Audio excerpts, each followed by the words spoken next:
جب آیت نازل ہوئی اور آیت اتر گئی، اس وقت حضور کے چہرے کے رنگ بدل گیا، خوشی میں حضرت عائشہ کے گھر کی طرف سفر کیا، اور جب آپ دروازے پر پہنچتے ہیں، حضرت عائشہ کی ماں ام رومان کہتی ہے اپنی بیٹی سے، جاؤ اللہ کے رسول آئے ہیں، خوشی کے آثار ہیں، آیتیں نازل ہوئی ہیں، جاؤ تم شکر ادا کرو۔ وہ یہ ایک مشہور غزوہ بنی مستلق پیش آیا۔ غزوہ بنی مستلق کے اندر سن 5 ہجری کو یہ واقعہ پیش آیا کہ جب صحابہ کرام اور اللہ کے رسول صلی اللہ علیہ وسلم غزوات سے واپس آ رہے تھے، تو واپسی میں حضرت عائشہ رضی اللہ عنہا جس جگہ قیام فرمایا تھا اللہ کے رسول صلی اللہ علیہ وسلم، اس جگہ سے حضرت عائشہ رضی اللہ عنہا اپنی حاجت کو قضاء حاجت کے لیے دور جھاڑی میں چلی گئی۔ اللہ کے رسول صلی اللہ علیہ وسلم نے قافلہ کو حکم دیا کہ مدینہ کی طرف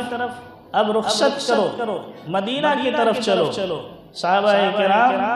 رضوان اللہ تعالی علیہم اجمعین نے اللہ کے رسول کے حکم کو قبول کیا اور قافلہ مدینہ کی طرف روانہ ہو گیا۔ جس ہودج میں حضرت عائشہ صدیقہ رضی اللہ عنہا بیٹھی ہوئی تھی، اس ہودج کو اٹھانے والے صحابی جب ہودج کو اٹھایا، چونکہ حضرت عائشہ صدیقہ رضی اللہ عنہا دبلی پتلی تھی، کمزور تھی، معلوم نہیں چل سکا ہودج کے اٹھانے والے کو۔ وہ یہ سمجھا کہ اس کے اندر عائشہ رضی اللہ عنہا بیٹھی ہوئی ہے، وہ ہودج کو لے کر کے چلے گئے۔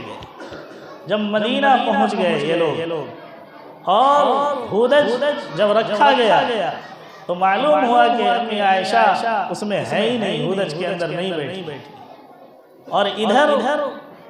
جب جھاڑی میں امی عائشہ چلی تھی قضاء حاجت کے لیے، تو واپسی میں ان کا ہار جو تھا، جو ٹوٹ چکا تھا، اس ہار کے کھوج میں دیر تاخیر ہو گئی ان کو، اور جب یہ مقام پر پہنچی تو دیکھتی ہیں کہ قافلہ تو جا چکا۔ وہیں پر وہ لیٹ گئی دوپٹے کو اوڑھ کر کے۔ ایک صحابی ہیں صفوان بن معطل، صفوان بن معطل وہ صحابی ہیں جن کو اللہ کے رسول نے یہ معمور کیا تھا کہ جب قافلہ روانہ ہو جائے تو پیچھے سے تمہیں آنا ہے، یہ دیکھتے ہوئے کہ کوئی سامان تو نہیں چھوٹ گیا۔ لہذا صفوان بن معطل جب سامان کو تلاش کرتے کرتے اس جگہ پر پہنچے جہاں قافلہ پڑاؤ ڈالا تھا، تو دیکھتے ہیں کہ عائشہ رضی اللہ عنہا ہیں جو دوپٹہ اوڑھ کر کے سو رہی ہیں، لیٹی ہوئی ہیں۔ صفوان کی زبان سے بردستہ یہ الفاظ نکلا، انا للہ و انا الیہ راجعون۔ یہ الفاظ سننے کے بعد حضرت عائشہ صدیقہ رضی اللہ عنہا اٹھ کر بیٹھ گئیں اور پھر کوئی کلام نہیں کی، کوئی بات چیت نہیں ہوئی۔ صفوان بن معطل نے کہا کہ آپ میری اونٹنی پر سوار ہو جائیے۔ جب صفوان بن معطل کی اونٹنی پر حضرت عائشہ سوار ہو گئیں تو وہ صفوان اونٹ کے نکیل کو، رسی کو پکڑ کر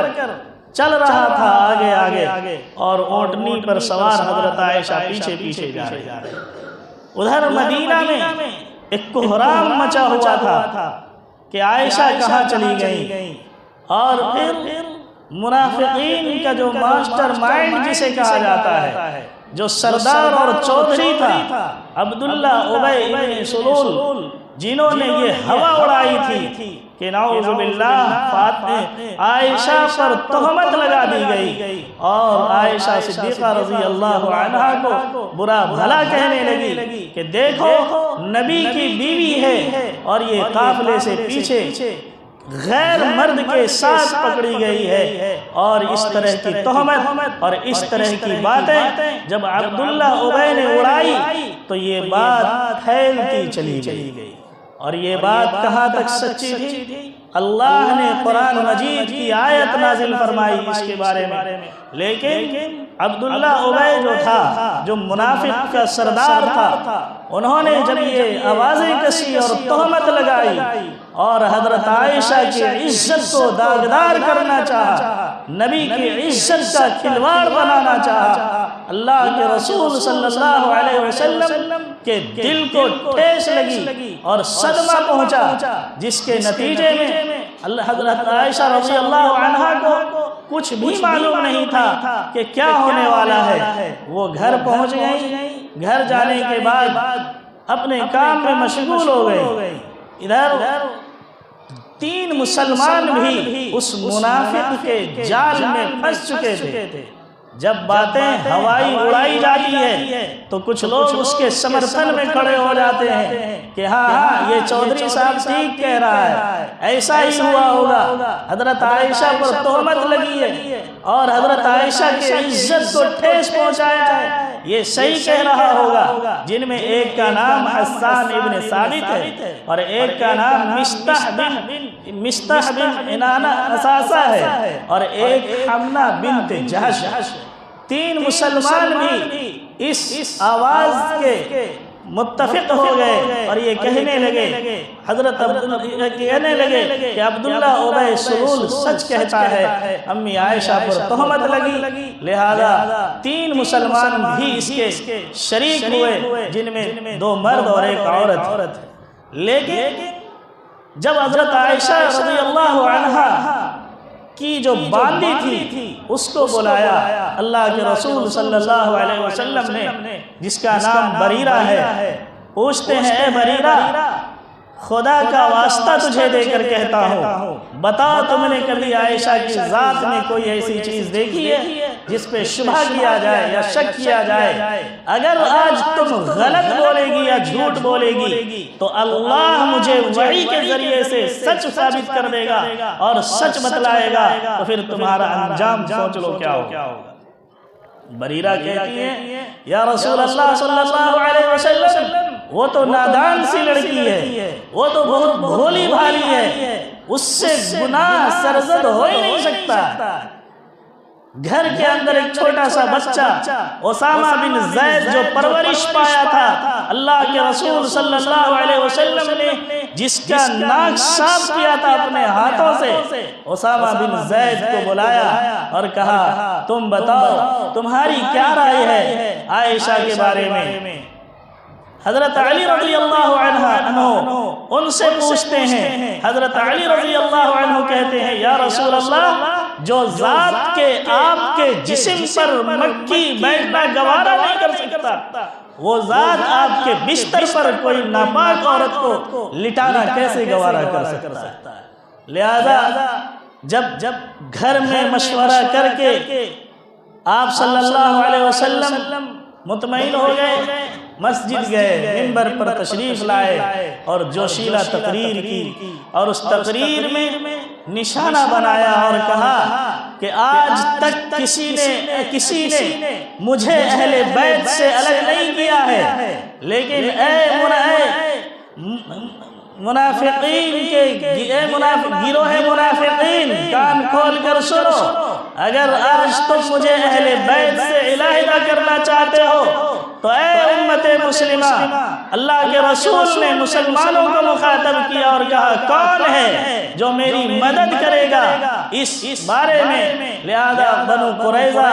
اور 2-3 قبیلے کے سردار تلوار لے کر آگے بڑھ گئے اور کہا یا رسول اللہ آپ مجھے حکم دیجئے، 1 منٹ کے اندر اس کے گردن کو ہم اڑا دیں گے۔ اللہ کے رسول نے جذبات کو قابو میں کرنے کا حکم دیا اور پھر ایک میٹنگ بلائی، جس میٹنگ میں حضرت عمر رضی اللہ تعالی عنہ جیسے جلیل القدر صحابی ہیں اور ایک طرف حضرت عثمان غنی ہیں، حضرت علی ہیں، بڑے بڑے صحابہ ہیں، اور ایک طرف حضرت عائشہ کا حال یہ ہے کہ ان کے کان میں جب یہ الفاظ سنے اور حضرت عائشہ نے سنا کہ میری عزت کیسے کیسے کھلواڑ کیا جا رہا ہے، امی عائشہ فرماتی ہیں کہ اس وقت میرے دل میں خیال آیا کہ میں اپنے آپ کو کسی کنویں میں گرا دوں تاکہ میری جان نکل جائے اور میرے نبی پر جو آج تکلیفیں پہنچی رہی ہیں اس تکلیف سے آپ بری ہو جائیں۔ حضرت عائشہ صدیقہ رضی اللہ عنہا اپنی والدہ کے پاس جاتی ہیں، والدہ سب جان رہی تھی لیکن بیٹی کو کچھ بتا نہیں رہی ہے، اور پھر والد کے پاس جاتے ہیں۔ حضرت ابو بکر صدیق رضی اللہ عنہ جو نرم طبیعت کے انسان ہیں، وہ قرآن پڑھ رہے تھے اور جب اپنی بیٹی کی آواز کو سنا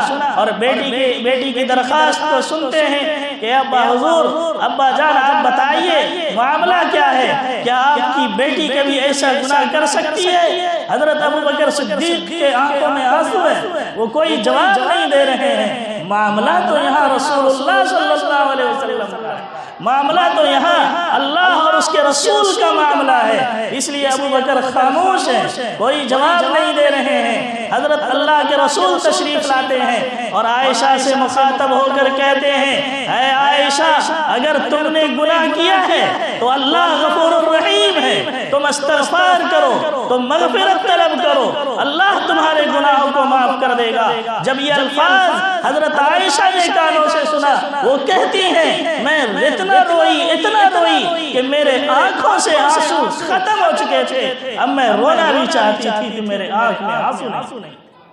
یہ صرف ہوائی اڑائی گئی تھی حضرت عائشہ کی شان میں کہ اس کی عزت کو مجروح کیا جائے۔ جب میٹنگ میں بات طے ہوئی اور حضرت عثمان غنی رضی اللہ عنہ سے پوچھا، حضرت عثمان غنی رضی اللہ عنہ نے کہا، یا رسول اللہ، جو اللہ کے آپ چلتے ہیں تو بادل سایہ کر دیتا ہے کہ آپ کے سائے پر، آپ کے پرچھائی پر کسی کا پاؤں نہ پڑے، اللہ آپ کی اتنی حفاظت کرتا ہے، اللہ یہ کیسے گوارا کر سکتا ہے کہ کوئی ناپاک عورت آپ کی شان میں گستاخی کر دے اور آپ کے ساتھ میں رہے۔ جب حضرت علی سے پوچھا، حضرت علی نے اس مجمع میں یہ کہا، مجھے یاد ہے وہ وقت کہ جب آپ کے جوتے میں گندگی لگ گئی تھی، فرشتے نے آ کر کہا کہ یا رسول اللہ اپنے جوتے کو اتار دیجئے، اس لیے کہ آپ کے جوتے میں گندگی لگی ہوئی ہے، آپ اس گندے جوتے میں نماز نہیں پڑھ سکتے۔ یا اللہ کے رسول،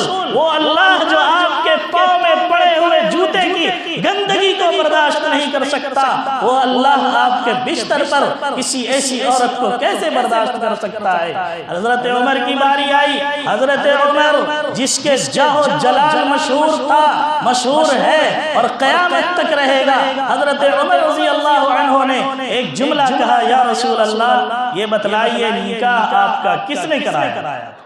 نکاح آپ کا کس نے کرایا تھا؟ ہمارے یہاں بھی یہی ہوتا ہے، جب انبن ہوتا ہے تو بولتے ہیں بلا بھائی کس نے اس کے نکاح کرایا تھا، کون ذمہ دار ہے، بلاؤ اس کو۔ جب اللہ کے رسول صلی اللہ علیہ وسلم نے دیکھا کہ عمر کا تیور بدلا ہوا ہے، زبان سے کچھ نہیں، اشارہ کیا آسمان کی طرف کہ یہ نکاح اللہ نے کیا ہے۔ جب اتنا کہا حضرت عمر کا، آپ اطمینان سے بیٹھ جائیے، اب یہ تلوار اس کی خبر لے گی، اور جب تک اس کی گردن اس کے جسم سے الگ نہیں ہو جاتی ہے، عمر کی تلوار نیام میں نہیں جا سکتی ہے۔ لہذا اللہ کے رسول صلی اللہ علیہ وسلم خاموش ہیں۔ جب حضرت عمر کی تیور بدلی ہے اور تلوار نیام سے نکلا ہے، اسی وقت اللہ نے آسمان سے آیت اتاری ہے اور کہا ہے، ان اللہ نے کہا قرآن میں سورہ نور کے اندر فرمایا کہ عائشہ بری ہے، گناہ سے بری ہے، عائشہ سے گناہ کا صدور نہیں ہوا ہے، برات کا اظہار کیا گیا۔ جب آیت نازل ہوئی اور آیت اتر گئی، اس وقت حضور کے چہرے کے رنگ بدل گیا، خوشی میں حضرت عائشہ کے گھر کی طرف سفر کیا، اور جب آپ دروازے پر پہنچتے ہیں، حضرت عائشہ کی ماں ام رومان کہتی ہے اپنی بیٹی سے، جاؤ اللہ کے رسول آئے ہیں، ہیں، خوشی کے آثار ہیں، آیتیں نازل ہوئی ہیں، جاؤ تم شکر ادا کرو۔ وہ عائشہ کہتی ہیں امی میں تو اپنے شوہر کا شکر بعد میں ادا کروں گی، پہلے میں اس رب کی شکر ادا کرتا ہوں جس ذات پر مجھے یقین تھا، جس طرح اللہ نے مریم کے اندر مریم کو تہمت سے بچایا تھا اور اس کے بچے کو بولنے کی گویائی عطا کی تھی، جس طرح اللہ نے بند کنویں میں یوسف علیہ السلام کی پرورش کی تھی اور وہ اللہ پر مجھے یقین تھا کہ جس طرح حضرت یوسف علیہ السلام کی برات کو اللہ نے قرآن میں نازل کیا تھا اور ایک چھوٹے بچے سے گواہی دلوائی تھی اور زلیخا کے ظلم سے حضرت یوسف کو نجات دلایا تھا، اسی اللہ پر مجھے یقین تھا اور آج بھی ہے۔ اس لیے سب سے پہلے میں اس اللہ کا شکر ادا کرتی ہوں، اس کے بعد محمد الرسول اللہ صلی اللہ علیہ وسلم کا شکر۔ میرے بھائیوں، یہ وہ دور، یہ وہ وقت تھا جب 3 مسلمان اہل ایمان جو عبداللہ ابی کے چکر میں آ گئے تھے اور سنی سنائی باتوں پر یقین کر لیا تھا۔ قول لکھا ہے کتابوں کے اندر کہ یہ وہ لوگ تھے جب برات کی آیت نازل ہو گئی تو پیچھے نہیں ہٹے، اپنے آپ کو کوڑے کھائے اور 80 کوڑے لگائے گئے۔ اسلامی حکومت میں اور اسلامی قانون میں یہ بات طے کی گئی ہے، اگر کسی کی عزت کے ساتھ کھلواڑ کیا جاتا ہے، کسی پر تہمت لگائی جاتی ہے تو اگر وہ گواہ پیش نہیں کر سکتا ہے تو اس کو 80 کوڑے لگائے جائیں گے۔ لہذا اللہ کے رسول صلی اللہ علیہ وسلم کے حکم کے مطابق 80 کوڑے لگائے گئے اور پھر اللہ کے رسول صلی اللہ علیہ وسلم پر آیت کریمہ نازل ہوئی اور آپ نے حضرت عائشہ سے کہا ابشری یا عائشہ تم خوش ہو جاؤ، اللہ نے تمہاری برات میں آیت نازل فرمائی ہے۔ میرے بھائیوں، میرے بزرگوں،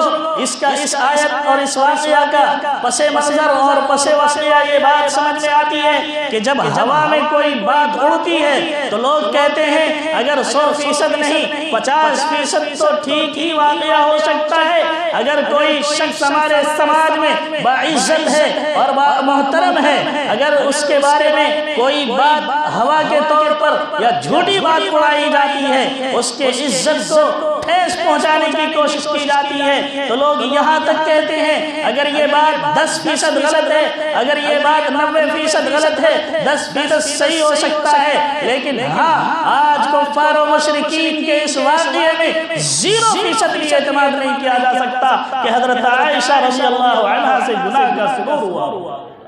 صفوان بن معطل جو صحابی رسول ہیں وہ خود کہتے ہیں کہ میں نے کوئی بات نہیں کی، حضرت عائشہ کہتی ہیں کہ پورے راستہ کہیں